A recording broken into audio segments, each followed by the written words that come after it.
As we head into the weekend, though, we want to make sure that you know exactly what the rules are in our state right now.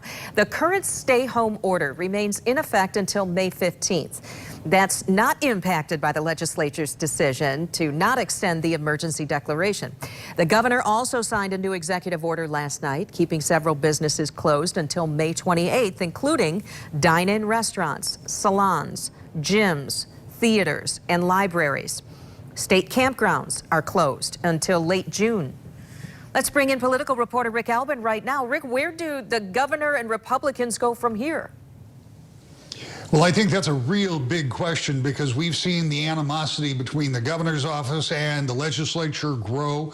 We know they had a hard time putting a budget together last year, and they haven't always gotten along, but they did remember to put together an auto no-fault deal that nobody thought was possible. So there was some optimism, but that seems way far away from this because yesterday, as the governor said on Wednesday, she did not want to negotiate the terms of reopening the state. The legislature said they would not extend that emergency declaration. And so when all of that fell apart, the question is, where do they go? Well, the legislature gave us a bit of a roadmap because they signed, or I shouldn't say signed, but they approved resolutions in the House and Senate for the Senate Majority Leader and for the Speaker to start on legal action, take legal action against the governor. So you can see the animosity that I'm talking about continues to build. And the governor said today she's not going to be put upon by political or legal pressure. So she's obviously aware of that. And she said today about some of those bills that they passed, which of course will never be signed, that they were reckless, that they'd been put together in a haphazard manner.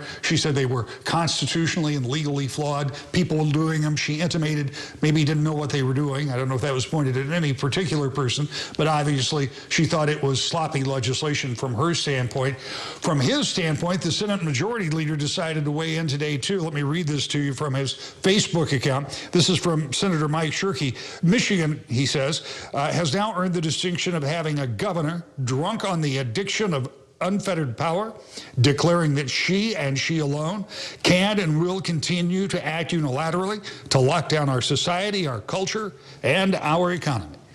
So that's the backdrop of where we go this week. Expect possible legal activity because they did approve that yesterday. As for the governor, she says under that 1945 law, she can continue with a state of emergency and all of her executive orders, and she did make some changes, as you pointed out. But here's the thing that I worry about, Susan, as we move forward.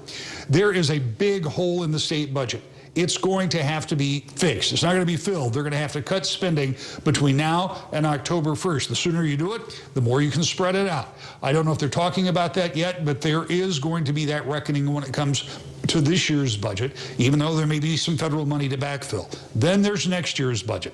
That's supposed to be on the governor's desk in 2 months. That too will have to be a slimmed down budget.